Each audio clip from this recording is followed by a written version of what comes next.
চতুর্দিক থেকে আমি তো প্রায় বলি দুশ্মন ঘেরা বাংলাদেশ, দুশ্মন ঘেরা বাংলাদেশ।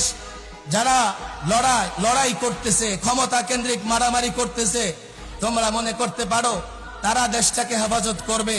আল্লাহর কসম, ক্ষমতা কেন্দ্রিক যারা লড়াই করে দেশ আক্রান্ত হলে তারা ইঁদুরের ভূমিকায় গর্তে লুকাবে, দেশের জন্য ভূমিকা রাখতে পারবে না।